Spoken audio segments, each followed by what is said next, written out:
तो अगर आप भी देने वाले हैं मैट्रिक एग्जाम 2023 तो आपके लिए मैंने लाया है साइंस का ऐसा 3 इंपॉर्टेंट क्वेश्चन जो कि आपके लिए काफ़ी महत्वपूर्ण है, एग्जाम के लिए काफ़ी महत्वपूर्ण है। इसलिए इस वीडियो को आप ध्यान से देखिएगा, हो सके तो कॉपी पेन लेके इसको नोट जरूर कर लीजिएगा ताकि आप याद कर सकते हैं। और मैं आपको अच्छे से इसको समझाऊंगा, ऐसा नहीं सिर्फ मैं बता दूंगा, उसको पूरा समझाऊंगा कि किस किस चैप्टर से क्वेश्चन है वही बताऊंगा, ठीक है। चलिए, अगर चैनल पर नए हैं तो चैनल को सब्सक्राइब जरूर कर देना, ठीक है। चलिए देखते हैं पहला क्वेश्चन है उदासीनीकरण अभिक्रिया किसे कहते हैं। बहुत बार क्वेश्चन ये आया हुआ है, तो इसका डेफिनेशन लिखेगा, जब अम्ल एवं क्षारक आपस में अभिक्रिया करते हैं तो लवण तथा जल बनता है। इसी प्रकार जो हुई अभिक्रिया जो इस प्रकार हुआ उसको हम क्या बोलेंगे, उदासीनीकरण अभिक्रिया बोलेंगे।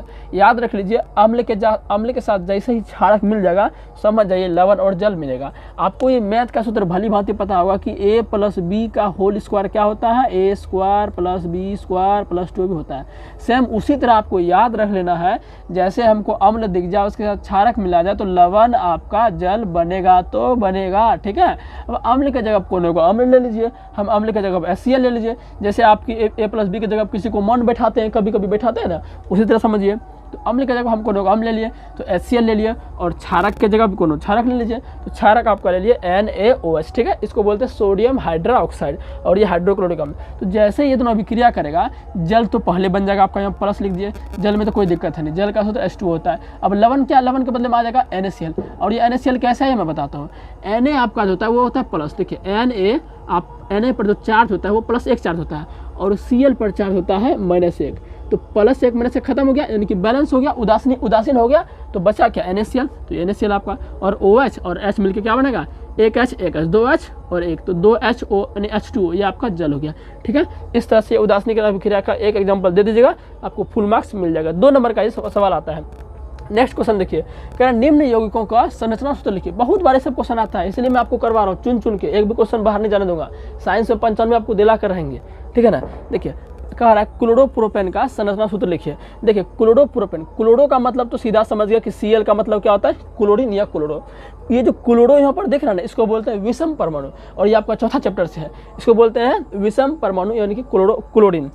और ये प्रोपेन आपको पता ही है, प्रोपेन क्या है, किसका पार्ट है, ये पार्ट है आपका संतृप्त हाइड्रोकार्बन का, ठीक है। चलिए ध्यान से देखिएगा, तो ये आपका संतृप्त हाइड्रोकार्बन का पार्ट है। अब देखिए प्रोपेन में क्या है, देखिएगा प्रोपेन 2 शब्द से मिलकर बना है, प्रोप और +N, इससे मिलकर बना है, तो प्रोप + N बराबर प्रोपेन। देखिए प्रोप का मतलब क्या हुआ, कार्बन कितना हो गया, 3 को बोलते हैं ना, 1 कार्बन है तो मैथ, 2 कार्बन है तो एथ, 3 कार्बन है तो प्रोप, इस तरह से आपका 10 तक होता है, ठीक है। तो C का मान 3 हो गया। अब देखिए इसमें N जो है ये आपका संतृप्त हाइड्रोकार्बन का पार्ट है, जिसको बोलते हैं एल्केन। क्या बोलते हैं, ये एल्केन का क्या है आपका अनुलग्न है, क्या है, अनुलग्न है। अगर एल्केन आएगा तो उसका अनुलग्न हम N जोड़ते हैं, ठीक है। तो एल्केन का सूत्र क्या होता है, CnH2n+2 होता है। तो कार्बन 3 है, मतलब N का मान हम 3 रखेंगे, तो Cn का मान 3, H2 × N का मान 3 है +2, तो C3 2 × 6 6 2 8, तो C3H8। तो प्रोपेन का जो सूत्र हो गया वो क्या हो गया, C3H8। लेकिन अब क्लोरोप्रोपेन है तो क्लोरो तो हो जाएगा Cl, ये क्या हो जाएगा C3H8। लेकिन दोस्तों ये हमारा क्या है, गलत है। बोलो सर क्यों गलत है, क्योंकि ये जो क्लोरीन विषम परमाणु आपका है, ये क्या करता है, विषम परमाणु कार्बनिक यौगिक मतलब जिसमें कार्बन और हाइड्रोजन हो। तो देखिए C3H8 क्या है, प्रोपेन है, ये भी क्या है, कार्बनिक यौगिक है, क्योंकि इसमें कार्बन और हाइड्रोजन है। तो क्लोरीन क्या करता है, मतलब जितने भी विषम परमाणु होते हैं, जो हैलोजन तत्व के जितने भी हैलोजन वर्ग के जितने भी तत्व होते हैं ना, सारे क्या होते हैं, विषम परमाणु। जैसे क्लोरीन, ब्रोमीन, फ्लोरीन, आयोडीन, ये सभी क्या होते हैं, आपके विषम परमाणु होते हैं। तो ये क्या करते हैं, कार्बनिक यौगिकों में से एक हाइड्रोजन को गायब कर देते हैं। तो यहाँ कितना बच जाएगा, तो C3H8 है, तो ये क्या बन जाएगा हमारा ClCH3H7 बच जाएगा। अब ये आपका सूत्र हो गया, या इसको बाद में लिख दीजिए, ठीक है, इसको बाद में लिखते हैं, इसको बोलते हैं अनुलग्न। क्या बोलते हैं, अनुलग्न। बाद में यानी Cl हम ऐसे कर सकते हैं। अब इसका संरचना सूत्र लिख लीजिए, C3 को है 1C 2C 3C, H7 को 1 2 3 4 5 6 7, तो H जहाँ सब जगह H लगा दीजिए, H और क्लोरीन है तो क्लोरीन लगा दीजिए। यानी कि हाइड्रोजन यहाँ था लेकिन क्लोरीन इसके बदले में आ गया, फिर भी कार्बन का प्रत्येक जो संयुक्ता है वो क्या है, सब चीज़ बैलेंस है। तो ये आपका क्या हो गया, क्लोरोप्रोपेन का संयुक्ता हो गया। उसी तरह बात करते हैं प्रोपेनोइक का, ठीक है। देखिए प्रोपेनोइक अम्ल 2 शब्द से मिलकर बना है, एक बना है प्रोपेन आपका और एक बना आपका ओइक अम्ल बना है, ये दोनों मिलकर बना है। प्रोपेन प्लस ओइक बराबर प्रोपेनोइक। आपको ये पहचानना है जो प्रोपेनोइक है ये किस प्रतिक्रियाशील का यौगिक है। तो मैं बता दूं, ये जो आपका है ये आपका कार्बोक्सिलिक जो अम्ल होता है ना, कार्बोक्सिलिक क्रियाशील समूह का ये सूत्र है। तो इसका सूत्र होता है COOH, इसका संकेत होता है। कार्बोक्सिलिक अम्ल का मतलब क्रियाशील समूह ये होता है।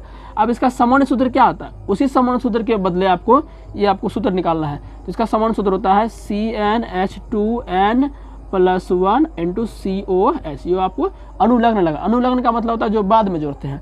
तो देखिए यहाँ प्रोपेनोइक है, प्रोपेनोइक अम्ल प्रोपेन आ गया। तो अभी तुरंत बोले है ना, पहला में मैथ, दूसरा में एथ, तीसरा में प्रोप। तो एन का मान यहाँ 3 रखेंगे क्योंकि प्रोप आ रहा है, लेकिन ऐसा नहीं करेंगे। क्यों? क्योंकि इसमें देखिए ये पूरा सूत्र में C2 को पहले से है। तो अगर आप एन का मान इसमें 3 रखेंगे तो C का मान 4 हो जाएगा। तो C का मान 4 हो गया तो वो ब्यूट हो जाएगा, तो गलत ना हो जाएगा। इसलिए अगर एन का मान यहाँ प्रोप है तो एन का मान 3 है, तो आपको 2 ही रखना पड़ेगा। अपने आप देखिए प्रोप आ जाएगा। देखिए कैसे, तो एन का मान 3 होगा लेकिन 2 रखेंगे। तो एन का मान 2 रखिए, C2H2 गुना एन का मान 2 + 1 COOH। ठीक है, C2 2 दूनी 4 और 4 1 5, C2H5 COOH हो गया। ये किसका सूत्र हो गया आपका, ये हो गया प्रोपेनोइक अम्ल का। अब इसका संरचना बना लीजिए। ठीक है, 3 C आया ना, 2 C यहाँ हो गया, 1 3 C, तो 3 C आ गया। 3 C तो बोलते हैं प्रोप आ गया ना। अगर आप एन का मान 3 रख दे तो ये ब्यूट हो जाता है, तो गलत हो जाता है। अब इसका संरचना बना लीजिए। C है ना, C क्या गो है, 2 गो C है, तो 1 C 2 C। ठीक है, इसको मिटा देते हैं। H 5 गो कर दीजिए, 1 2 3 4, इधर नहीं इधर, तो H H H H H, तो 1 2 3 4 5 H हो गया। अब यहाँ देखिए फिर COH है, यानी इसका कर लिए ना, ये बचा COH, तो इसको यहाँ C दे दीजिए। और देखिए O है, तो ये इसको हम, इसका संरचना होता है वो इस तरह से होता है आपका। ये आपका किसका हो गया, प्रोपेनोइक अम्ल का संरचना हो गया। ठीक है, चलिए, तो ये दूसरा सवाल भी आपका हो गया। इसी तरह सवाल आपका पूछता है। अब बात करते हैं पोषी स्तर क्या। तीसरा सवाल जो कि ये भी इंपॉर्टेंट है, पोषी स्तर क्या है, एक आहार श्रृंखला का उदाहरण दीजिए और इसको पूरा दर्शाइए। ये भी आपका 2 नंबर में आता है। तो पोषी स्तर क्या है, डेफिनेशन नहीं लिखना, पूछ रहा है क्या है। तो बोलेंगे पोषी स्तर आहार श्रृंखला के प्रत्येक चरण का एक समूह है। अभी आहार श्रृंखला भी कह रहा है, बताइए क्या कह रहा है, आहार श्रृंखला बनाइए। तो एक आहार श्रृंखला का उदाहरण दे देते हैं हम। तो इस प्रकार से हम बनाते हैं आहार श्रृंखला। ठीक है, चलिए, तो इसको मिटा के इधर ही बनाते हैं ना। चलिए मैं आपको एक आहार श्रृंखला बता देता हूँ। कह रहा आहार श्रृंखला बनाने कह रहा है।